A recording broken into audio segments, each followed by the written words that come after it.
Welcome back, book nerds. This is Library Card, the show for people who want to think deeply about what they read and get inspired to read more. I'm Megan Gliona. I'm here with Brian Brinkman and RJB. And today we're going to talk about the titular novel in the collection Stag Dance by Torrey Peters. And we've discussed two other stories from this collection. And this short novel was written after Peters wrote her bestseller, Detransition Baby. And I specifically said novel because I know, Brian, you had thoughts about if this was actually a short story. It is not. It's It not. is a long story. It is a short novel. Let's call it that.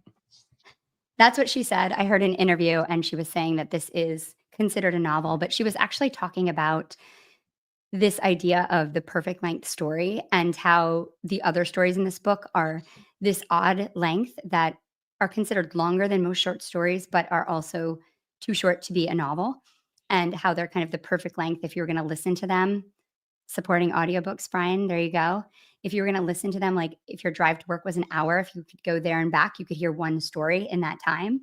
So that was pretty cool. And I know, RJ, you like this length of story, right? You have experience with it. Well, I don't know if we're allowed to talk about that, but yeah. Yeah, I mean, I liked it. I think I like for this story, I don't think it would work it would work as a novel because she could probably do whatever she wants, but it doesn't Yeah, have to be, right? Like it works at this length. There's nothing, I don't definitely. think that there's a lot that you're Yeah. like, oh, well, this could be like much further explored. I feel like she kind of did it all in that space. Yeah, I I would absolutely agree agree. with that. Yeah, I absolutely agree. And I think it's kind of similar to a conversation I think that Brian and I have a lot about movies, is that if you can get it done in less time, you should. Yeah. Yeah. But for some short stories, you wouldn't mind hearing more, right? Yeah. Yeah, Mhm. and I think there's a way for. Well, we'll get into it. I think that there's a slightly easier entry point into the story based on the language that she uses throughout that would be benefited by a little bit more information up front. But I Yeah. think to your point of you're in, this is what's happening, this is the conflict, this is how everything resolves. Doing that in 150, 160 pages is kind of the ideal. Yeah, it's so great. Satisfying to get it done in a day or two, which is awesome. All right, well, why don't I give a little synopsis and then we'll get into this conversation. Stag Dance is the story of an illegal frontier logging camp where the lumberjacks are restless during a long winter. The camp boss announces a stag dance and says anyone who wishes to attend the dance as a woman can wear a brown triangle on their pants and be courted by men in the camp. And the heart of the story is really the main character, known as Babe Bunyan, for their enormous size and unattractiveness, and his desire to be seen and treated as a beautiful woman. His yearning to be seen this way puts him at odds with and also in cahoots with the most beautiful man at the camp, who both have their sights set on the camp boss. The story comes to a head when the camp is threatened and Babe is blamed, which leads to a resolution that is both mystical and haunting. Stag Dance is historical fiction. It's a gender comedy with gothic elements, and it is as funny as it is touching. In the story, Peters shows us the complexity of gender reaches into every corner of our collective past, even the most masculine and segregated places imaginable. And I am now fully convinced that Peters can write anything. I texted this to you both, and I really am convinced of it. In Stag Dance, she's able to really ground her story in this time and place with incredible slang that you mentioned, Brian, that you have to really work to define as you read. But she's also able to get her reader to view the complexity of gender through a contemporary lens. And we've talked a fair amount about her ability to almost trick her readers into viewing these complexities by disarming them of their otherness. But this story felt different because of the humor and the Shakespearean sense of heightened language and exaggerated characters and circumstances. But I found that that didn't take away from my ability to connect with the story or have strong feelings while reading. So that's where I want to start today. Brian, was the tone of the story something that stood out to you? And how did humor play into your experience of reading the story? Yeah, it definitely did. I mean, I think it was we had a lot of humorous back and forth on our own about this because we were sold a short story, and this is not. And the language and the use of humor, the use of slang, was immediately a challenge for me to like make a real headway and a real dent here. But as it evolves, as it goes along, you get into really the head of these guys, really the brain of these guys, and what they're feeling on both, what is it like to live in the woods for an extended period in time? What is it like to master felling trees? What is it like from a communal standpoint? What are the emotional needs that these guys have? Where are they at from a sexual standpoint, and what are they looking for to get them through however long they're in the woods? What are their fears? And as you work into the story, the humor, and this kind of gets to your point about like Peters being able to write anything. The first two stories in her collection are nothing like this whatsoever. Like completely different characters, completely different setting. Um, RJ might call one of them science historical fiction, or prehistorical fiction, if you will.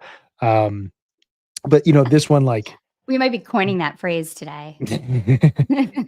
this feels very much um like almost like a dime store novel that you would buy in like the 30s or 40s.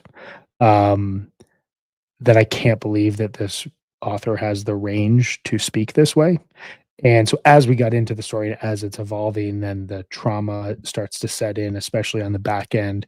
That humor really carried me through, even if at the start it was a bit of a hindrance for me making a little bit of progress. Yeah, I have so much sympathy for my third grade students because I'm always talking to them about strategies to define unknown words while they're reading. And we go deep into that in third grade. And I had to do a lot of those skills when I was reading this, which is it slows you down. And I can see why kids skip over words they don't know when they're reading because it's frustrating at times. And I found myself doing that and having to slow down and really appreciating how hard it is to learn to read. But yeah, I'm interested to hear what you think, RJ, about the tone because it is so incredibly different. And her ability to launch you into that world so effectively reminded me a lot of George Saunders in that immediately create a world within like 3 sentences. Like it's just immediate. So incredible. Yeah. RJ, how about Yeah. you? The tone, the humor, did it hit you?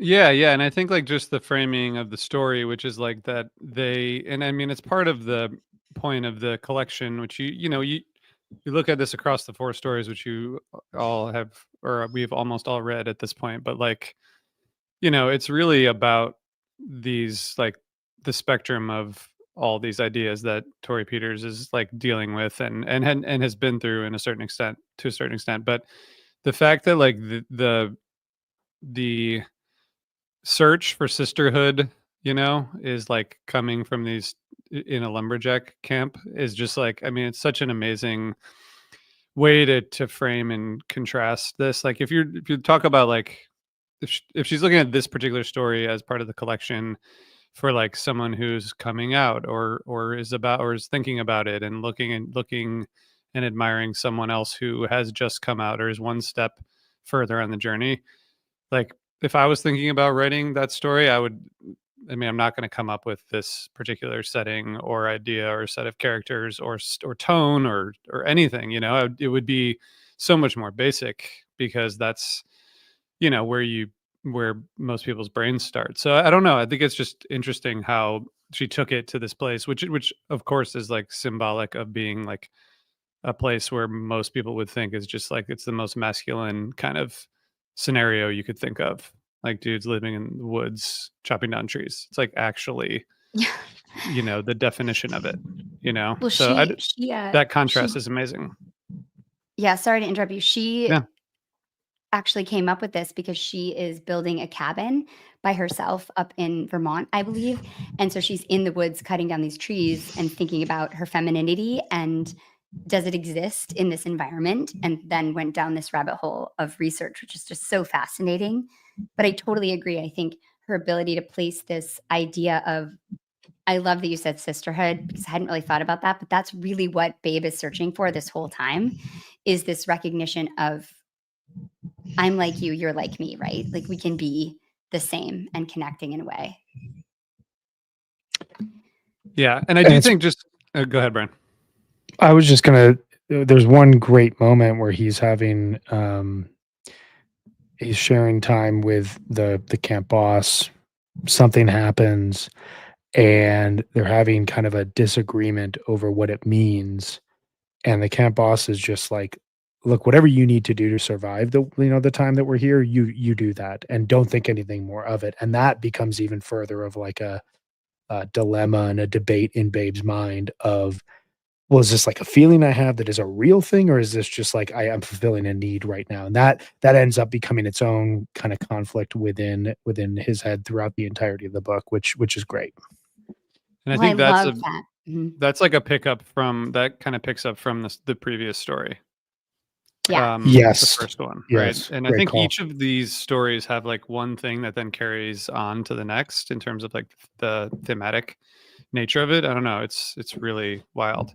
I mean, I am sort of like, thinking about any of these stories or any of the books we're talking about, like the fact that I don't know. I think some of these were written a long time ago. Some of them are newer, but the fact that she could like do this as a probably multi-year long journey of like researching and learning and then applying that to a crazy idea is amazing. And it takes, I'm sure it takes years to do something like this, but just to come up with the idea in the first place it's wild.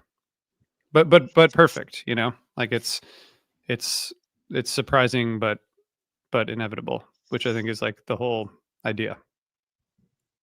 Yeah, there's one theme that's interesting. I haven't read the last story yet, so I'm excited to see how they all pull through. But one thread that I kept thinking about and that really hit me hard in the scene you're talking about, Brian, after the dance when Babe is with Daglish, who's the camp boss. And I was thinking about this idea because what's happening is Daglish is like getting off and he's rubbing Babe's brown triangle. And I guess they're not going by those pronouns, but Babe starts to feel like it's a really sexual experience and a transcendent moment, and that they've shared this really intense moment. And I was thinking about how much, so the brain is the biggest sexual organ.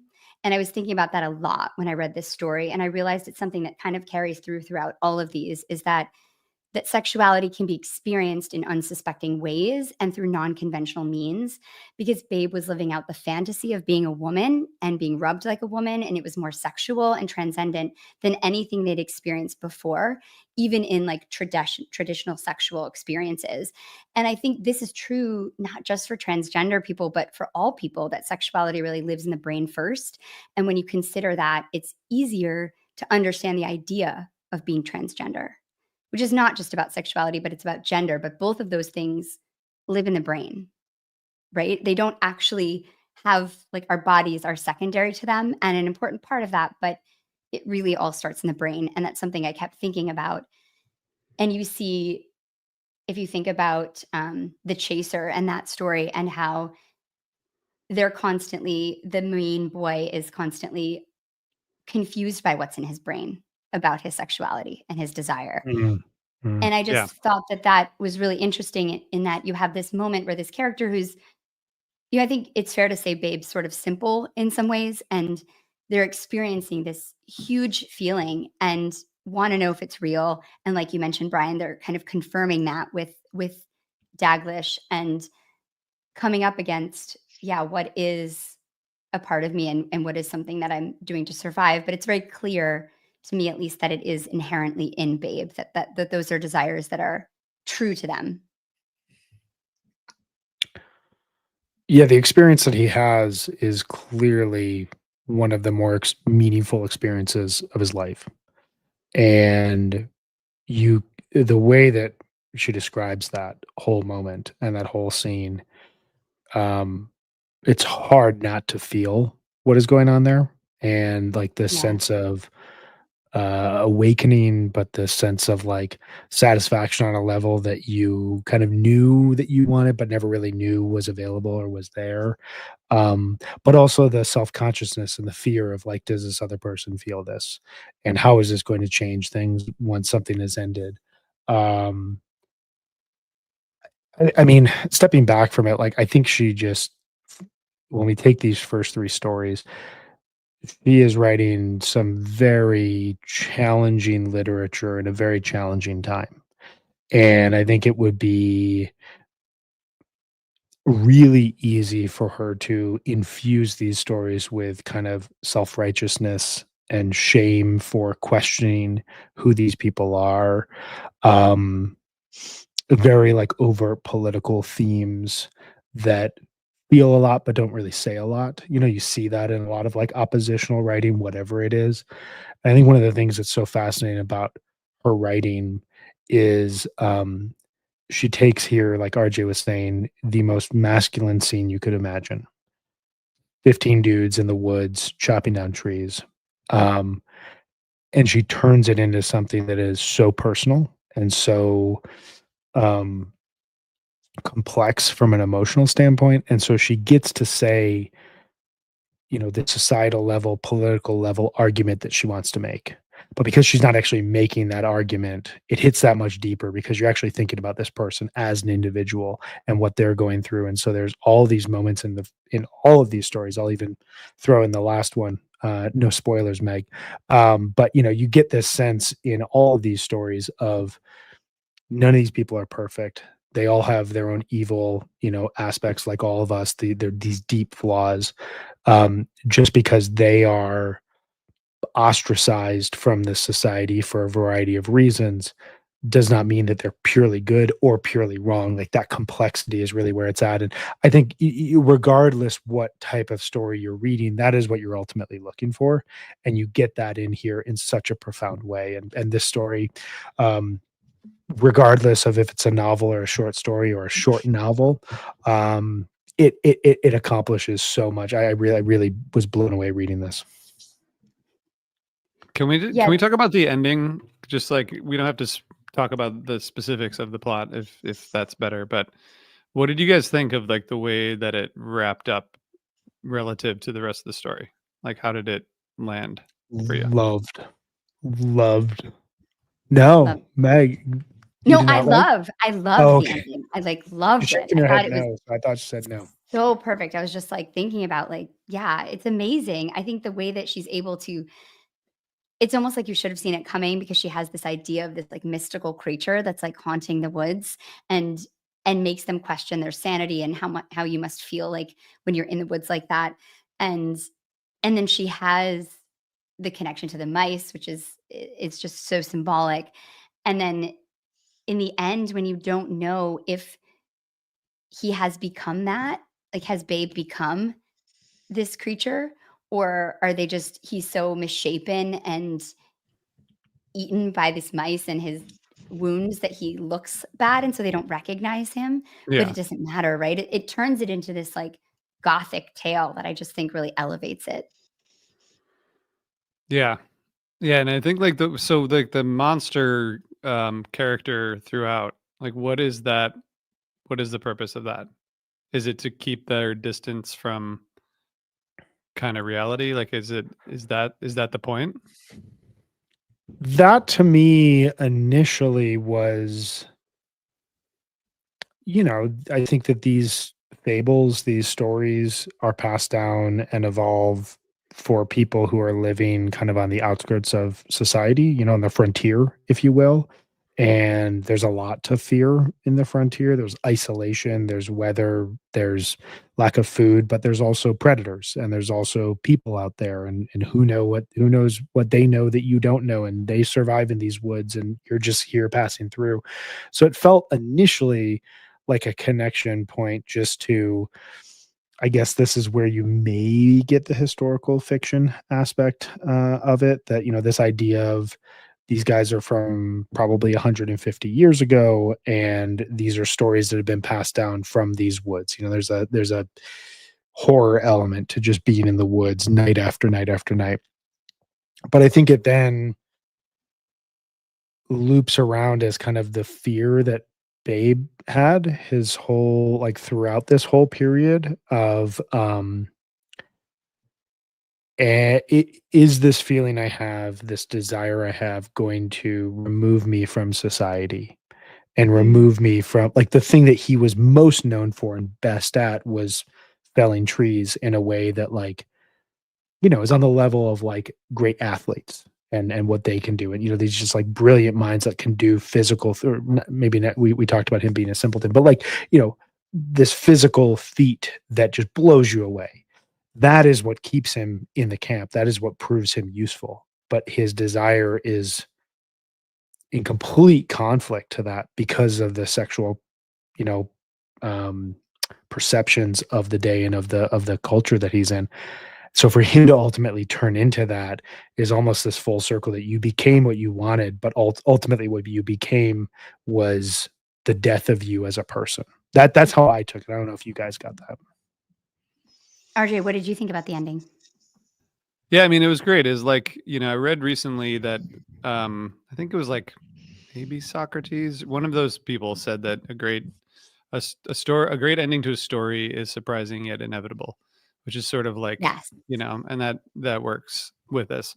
Yeah, I mean, I don't know about like the monster and, it all like ends quickly, which I guess is the point, Yeah. that it's like supposed to end quickly, but in a way that seems, like there was no other way to end it, which is it's pretty, it's crazy.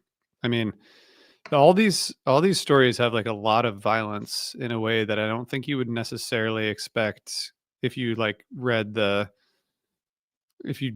title or maybe like knew about what it was supposed to be about, what the stories were about. I think she does a good job of integrating that into all these stories, it's Yeah, it reminds me a lot of Margaret Atwood. Like she's able to infuse like a lot of social commentary with kind of a grotesque rooting in reality it can be very like squeamish. Like it makes you feel kind of like uncomfortable in a lot of ways, which I think is a real talent. I think a lot of movie writers do that. But one thing that I think is really interesting about what everybody's talking about too, with tied into this idea of the ghost, like to me, the ghost stories are always told as a way to like pull together community, as a way to kind of have a shared fear and a shared thing that we protect each other against and a shared reason to come together and come close. And I think that, like you were saying, Brian, when Babe puts this note out there and he says in there that his biggest crime was believing it.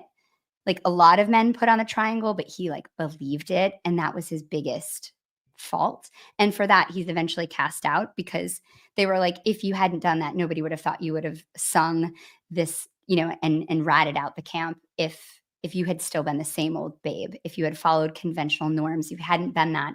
And that's one thing that is really interesting is that you were talking about this too, Brian, is this idea that these characters aren't well behaved in her stories. And it's similar to Philip Roth, how when he was writing about Jewishness, and at first was really not accepted by the Jewish community because he was writing about Jewish people doing things that everybody does, but in a time that was, people are always, discriminating against Jewish people in that way. And so it's the same way here that she's not trying to make her trans characters saints or perfect. She's trying to make them real. And I think she does that so effectively. And one thing that I really think this book and this story especially does well is character development. Like they're believable, but they're funny.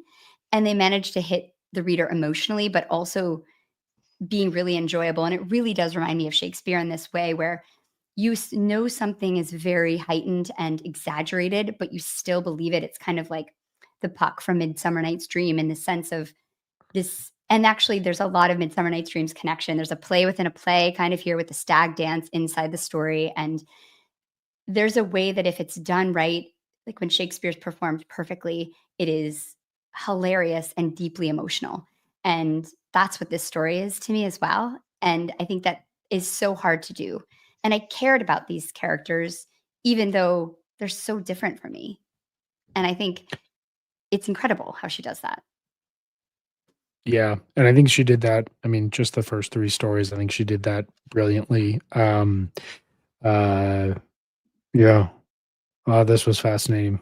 What do you guys Yeah, I say, think. Ari? Well, I think the like current kind of dialogue about these like invented trans hysteria kind of moments, like the other Mhm. three stories kind of like address those, whereas this is like it's it's it's a story where nobody is ostracized for being how they want to be, you know, Yes. or treated as different or othering anyone. It's which is sort of interesting because of the way that the setting and the set of characters and the plot and all that. So it's just interesting how she kind of like turns that all around to show that kind of like it's almost like a very accepting scenario for people who just are like, there is no real one way of being in that group, and it's just like it's like a mind. It just like boggles the mind, really. Yeah, I think her ability to blur the lines between cis and Yeah. transgender people is incredible and showing the fluidity of gender and how this goes back. This is true. This is a true thing. They would have stag dances on these frontier logging camps. This is real. And for her to be able to demonstrate that gender is not binary in such a creative way is Yeah. exciting. Yeah, and I mean, I think that gets back to one of the things that just blows me away about this collection from the immediacy of the moment that we're in and how she's writing. She is highlighting something that I don't think that many people are aware of the reality of this type of situation. And so but the more you read about it and the more you read the story, the more you're just invested in what's actually happening here. And it starts to I think it does that funny thing that like really good stories do where it starts to kind of awaken things that you may have experienced or seen in your past and not really recognized at that moment in Mhm. time. This sense of like male isolation, but male needs. And so how do they make do with the needs that they have? Um, and we all know that we're in the woods. Nobody's going to say anything about this at the end. This is literally just this is all internal, so it's okay. Nobody's doing anything wrong here. And the effect that then has on the most, masculine person in the entire camp. Um, I don't know. It kind of it showcases complexities that highlight why every story needs to be told. Yeah, absolutely. Yeah, that's a good point. Yeah, this is fun. I mean, it's amazing. This story is great. The whole book is great. It's wild. It's hard to describe, really, for me. Yeah, and Yeah. I'm happy to say that I can agree with you. The whole book is great. Meg will be there soon, but I I'm can not agree there with you. The whole yet. book I'm is not great. there yet. Oh, no, now I'm feeling behind as usual with these 2. Well, next week, we're gonna be back, and we're gonna discuss the final story, The Maskers, and Peters has said it's her most transgressive work she's ever written. So Hmm. get ready, and until then, happy reading. We'll see you all later.